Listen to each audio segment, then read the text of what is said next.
વક્રતુંડ મહાકાય સૂર્યકોટી સમપ્રભ નિર્વિઘ્નમ કુરુ મે દેવ સર્વ કાર્યેષુ સર્વદા ચિંતા વિઘ્ન વિનાશની કમલાસની સખત વિષ હથી હંસ વાહિની દુર્ગા દેવ સુમત ખુરશી ઉપર ઉભા ઉભા ચા પીવાય નહીં, ચાખવા હાટું હોટલમાંથી ભાણું મંગાય નહીં,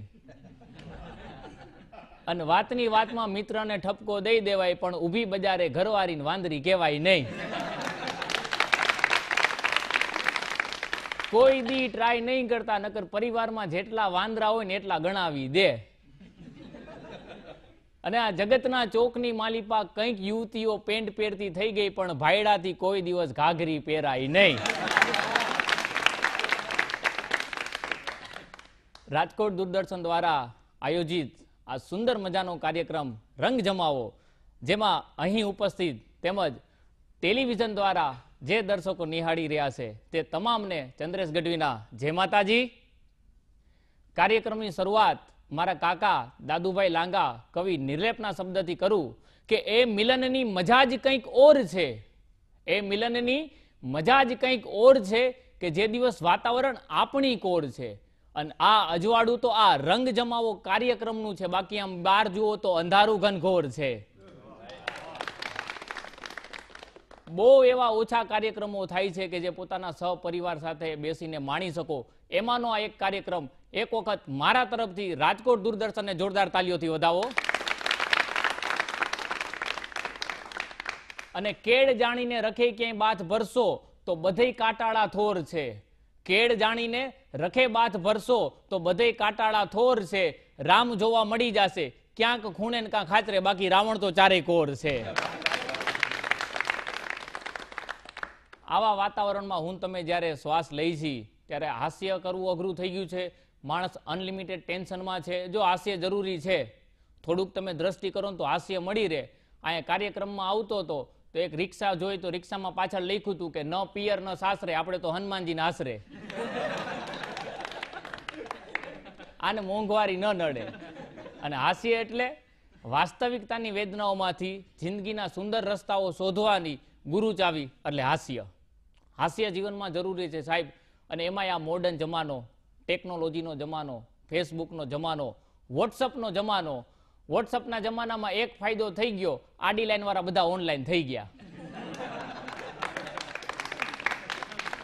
કોઈ ક્યાંય મળે કે ન મળે, વોટ્સઅપ ઉપર મળી જાય મળી જાય ને મળી જાય. અને વોટ્સઅપ અને નાના બાળકનું ડાયપર બે એક હરખાવો. નાના બાળકના મમ્મી બાળકના ડાયપરમાં થોડી થોડી વારે જોયા રાખે કે કઈ આવ્યું નથી ને, એમ આપણે વોટ્સઅપમાં થોડી થોડી વારે જોયા રાખી કે કઈ આવ્યું નથી ને. પણ સાહેબ પહેલાના સમયમાં આંખ બંધ થતી ને ત્યારે મને તમને નીંદર આવી જતી, પણ હવે મારી તમારી કઠણાઈ એ છે કે આ નેટ બંધ થાય છે ને ત્યારે નીંદર આવે છે. અને એમાંય આ ટેકનોલોજીનો જમાનો, અત્યારના બાળકો અદભુત થઈ ગયા છે. મોડર્ન જમાનાના બાળકો વતાવ્યા થાય નહીં. હમણાં એક સાહેબે છોકરાને પૂછ્યું કે દરિયાની વચ્ચે લીંબુનું ઝાડ હોય તો લીંબુ કેવી રીતે તોડાય? એટલે છોકરો કે સાહેબ હાથ લાંબો કરીને. તો સાહેબ કે એવડો મોટો હાથ લાંબો કોણ તારો બાપ કરશે? છોકરો કે દરિયાની વચ્ચે લીંબુનું ઝાડ કોણ તારો બાપ ઉગાડશે? સાહેબ ને ચોટલી ખીતો કરી દીધો. મારી નાનકડી ભત્રીજી છે તો મેં રમતી હતી, મેં કીધું બેટા મોટી થઈને શું બનીશ? મને કે ડોસી. હા, હમણાં એક દી ઘરે મહેમાન આવ્યા તો મહેમાન થોડાક વધુ હતા એટલે મેં કીધું બેટા જા બાજુમાં જા અને બાજુવાળા મનસા માસી રહ્યા ને ત્યાંથી બે ચાર ખુરશી લેતી આવ. તો કામની ના નો પાડ્યો, કામ બધુંય કરે. મનસા માસીને ગઈને કીધું કે માસી માસી મહેમાન આવ્યા છે ને તો મારા કાકાએ કીધું છે કે થોડી ખુરશી આપો. તો કે લેને બેટા લઈ જા ને. તો કે તારા કાકાએ બીજું કાંઈ કીધું છે? તો કે હા, કે એ વાંદરી ના પાડે ને તો સામે ત્યાંથી લેતી આવજે. અઘરા બાળકો છે સાહેબ. હમણાં એક છોકરો એના પપ્પાના ખોળામાં બેઠા બેઠા રમતો હતો અને એમાં પંખાનો અવાજ આવ્યો. પંખાનો અવાજ એટલે બાળકે પૂછ્યું કે પપ્પા અવાજ શેનો આવે છે? તો કે બેટા પંખામાંથી. તો કે અવાજ બંધ કરવો હોય તો કે જા કબાટ હેઠેથી ઓઇલની શીશી લેતો આવ. છોકરો ઓઇલની શીશી લઈ આવ્યો. એના પપ્પાએ પંખામાં ઓઇલ પૂરું, અવાજ બંધ થઈ ગયો. જો બાલક બંદર એક સમાન, એ જેવું જોવે ને એવું એને મગજમાં બેસી જાય. એટલે છોકરાને થઈ ગયું કે અવાજ આવે ને ને ઓઇલ પૂરી દેવાય. વાતને 15-20 દિવસ થઈ ગયા અને ભાઈ 8-10 મહેમાન આવ્યા રોકાવા. એમાં બપોરે દૂધ પાક ને ચૂરમાના લાડવા હારી પટનો જમણવાર. એમાં આરામ કરવા માટે મહેમાન હુતા. એમાં એક મહેમાનને ઘેન ચડ્યું, નાકોડા ઢેડવાનો અવાજ ચાલુ થયો. છોકરો કબાટ હેઠેથી ઓઇલની શીશ લઈને મહેમાનની નાકમાં પિચકારી બોલાવી. મહેમાન થેલા લીધા વગરના વયા ગયા. અદ્ભુત બાળકો છે. હા, હમણાં એક ભાઈની ઘરે બેસવા ગયો ને, નાનકડો છોકરો હતો. જો બાળકો રહ્યા ને એ મોકો જોઈને ચોકો મારે. મહેમાન આવે ને એટલે જીત શરૂ કરે. તો હું જેવો ગયો ને એટલે એના પપ્પાને કહે પપ્પા ચોકલેટ. એના પપ્પા કે ચોકલેટ ન ખવાય. એમ કે કંઈક બેડરૂમમાં ગયા. એટલે મેં કીધું બેટા ચોકલેટ ન ખવાય, ચોકલેટ ખાઈને તો દાંત સડી જાય. તો મારા હમું જોઈને મને કે મારા દાદાને ઓળખો છો? મેં કીધું ના. મને કે 90 વર્ષ જીવા. મેં કીધું બહુ સારી વાત છે. કેવી રીતે જીવ્યા ખબર છે? મેં કીધું ના. મને કે પારકી પંચાયત ન કરતા. પછી તો મને થયું કે હું દોઢો નો થયો હોત તો સારું હોત. એક છોકરો તો હમણાં દોડતો દોડતો એના મમ્મી પાસે આવ્યો અને એના મમ્મીને કે મમ્મી મમ્મી કે હું સીડી એરે ભટકાણો ને તો સીડી હેઠી પડી ગઈ. અરે એ કે તારા બાપને ખબર પડશે, તને મારશે. એ કે મમ્મી પપ્પા તો સીડી ઉપર જ હતા. એના બાપને ઊંધે કાંત નાખ્યો. અદ્ભુત બાળકો છે. પણ સાહેબ બાળપણ તો બાળપણ છે. થક ગયા હું રોટી કે પીછે ભાગ ભાગ કર, थक गया हूं सोती रातों में जाग जाग कर, काश मिल जाए वो बीता हुआ बचपन जब मां खिलाती थी भाग भाग कर और सुलाती थी जाग जाग कर. સાહેબ બાળપણ તો બાળપણ છે. બાળપણ પછી શું આવે? યુવાની. અને યુવાની જે અત્યારના યુવાનો જે જમાવટ લઈ ગયા છે. હમણાં એક સાહેબે કોલેજમાં પૂછ્યું કે લોફર અને ઓફર એ બેમાં શું તફાવત? છોકરો કે સાહેબ છોકરો કોઈ છોકરીને આઈ લવ યુ કે તો લોફર, અને જો કોઈ છોકરી છોકરાને આઈ લવ યુ કહે તો ઓફર. અઘરી સ્કીમું કાઢે. હમણાં તો એક છોકરો હતો ને, એ છોકરીને કે મારી સાથે ફ્રેન્ડશીપ કરીશ? તો છોકરી કે સોરી કે મારી સગાઈ થઈ ગઈ છે. તો થોડીક વાર વિચારીને કે જો ને કંઈક મેળ પડતો હોય તો. હવે આને ગમે ને મેળ પાડી લેવાય. અદ્ભુત છે. હમણાં સાહેબે પૂછ્યું કે પ્રેમ અને ઈશ્ક આ બેયમાં શું તફાવત? એટલે છોકરો કે સાહેબ તમે તમારી દીકરીને જે કરો છો ને એ પ્રેમ છે, અને હું તમારી છોકરીને જે કરું છું ને ઈશ્ક છે.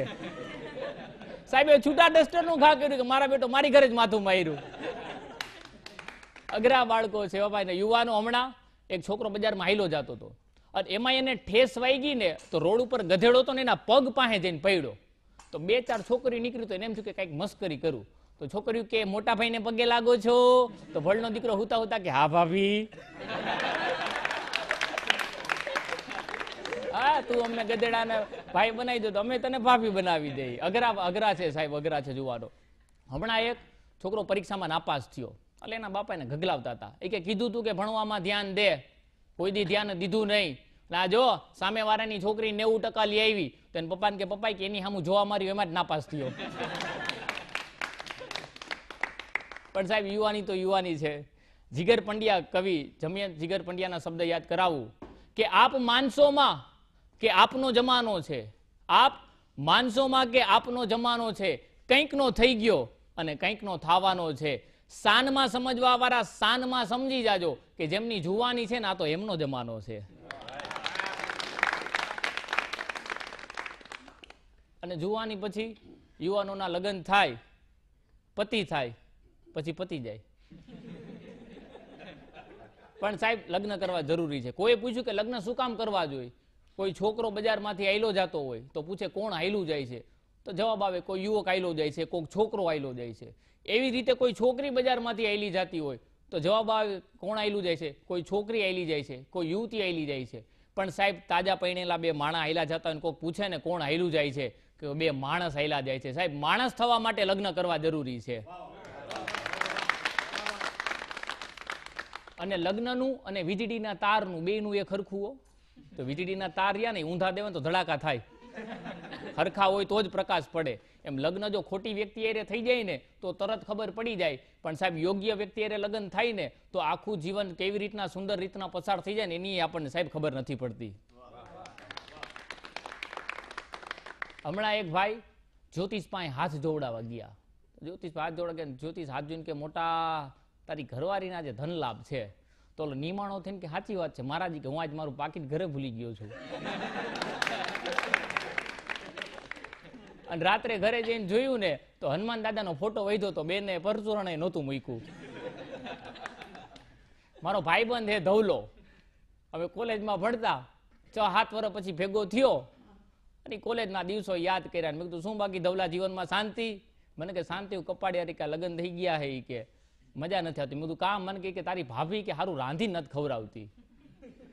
મેં કીધું આ બધાયનો પ્રશ્ન છે. પછી મેં સલાહ દીધી, કોલેજનો ભાઈબંધ રહ્યો ને, મેં કીધું કામ કર, આજે ઘરે જા ને તો ભાભીની રસોઈના વખાણ કરજે, તારો સ્વાદ ફરી જાય.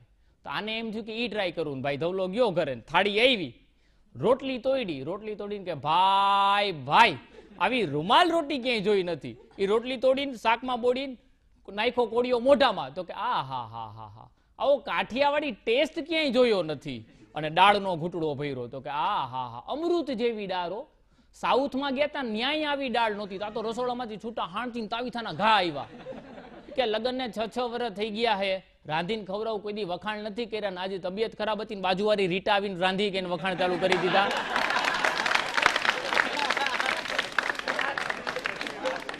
અઘરા છે ઓ ભાઈ. આ હમણાં તો એક બેન એના ઘરવાળાને કે હું જ્યારે તમને એમ કહું છું કે મારા પિયરે આવો તો તમે ના કેમ પાડી દો છો? એ કે મારો એવો નિયમ છે કે એક વખત જ્યાં છેતરાઈ ગયો ને બીજી વાર ન જાવ.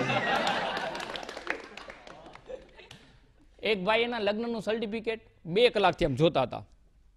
એની ઘરવાળી કે 2 કલાકથી લગ્નના સર્ટિફિકેટમાં તમે શું જોવો છો? એ કે હું જોઉં છું કે આમાં એક્સપાયરી ડેટ ક્યાં છે. હા, અઘરા છે સાહેબ પતિ પત્ની. હમણાં એક બેન એના ઘરવાળાને કે તમને હડકાયું કૂતરું કઈડે તો તમે શું કરો? તો કે હું એક નોટ લઉં, પછી પેન લઉં, પછી એમાં લિસ્ટ કરું કે હવે મારે કોને કોને બટકા ભરવા. હા, એક બેન એના ઘરવાળાને કે હું મેળામાં ખોવાઈ જાવ તો? એને ઘરવાળો કે એવા મારા ભાઈ ક્યાંથી કે તું ખોવાઈ જા. એ કે મજાક નહીં, સાચું કે હું મેળામાં ખોવાઈ જાવ તો? એ કે હું છાપામાં જાહેરાત આપું કે સાચવનારને યોગ્ય બદલો આપવામાં આવશે.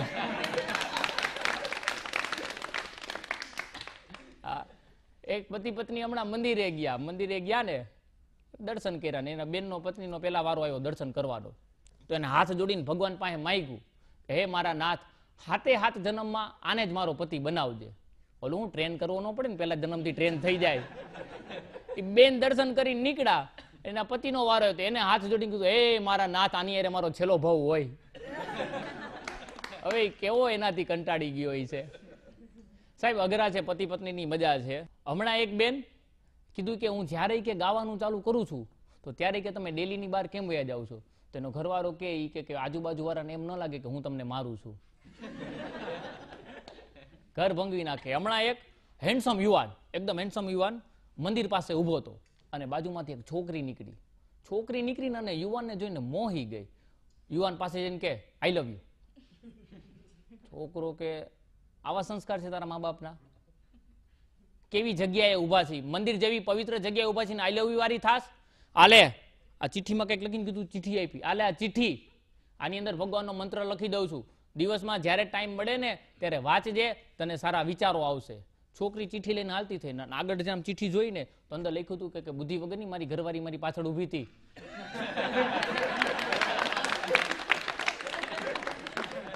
એ કે મારું ઘર ભંગવી નાખીશ અને આમાં મારા મોબાઈલ નંબર લખી દઉં છું અને હા આઈ લવ યુ ટુ. અઘરા છે સાહેબ, બહુ અઘરા જમાનો છે. પણ સાહેબ આટલું સરસ મજાનું ઓડિયન્સ છે, લગ્ન કરવા જરૂરી છે. સાયરાભાઈ દવેની એક મારી ગમતી ગઝલ કહેવાનું મન થાય છે કે સહજમાં જીવજો, હઠથી કોઈ દી ઈશ્વર નથી મળતા અને બધીએ પાર્વતીને કોઈ દિવસ શંકર નથી મળતા. પિતા પર્વતનું ઘર છોડીને નીકળેલ પિયુ માટે બધી કાઠાળી નદીને અહીં સમંદર નથી મળતા, અને પ્રભુએ અમને એવડા મોટા હૃદય બૈક્ષા છે કે અમારું કાળજું કરી નાખે એવા ખંજર નથી મળતા. અને કસોટી એની જ થાય છે કે જે સત્ય ઉપર જીવે છે. જૂઠાણા જીવોને ઈશ્વર તણા મંજર નથી મળતા. અને સાંજનું ભોજન દરેક ઘરના સદસ્ય કરે સાથે, શહેર આખામાં એવા મને ઘર 15 નથી મળતા. સતત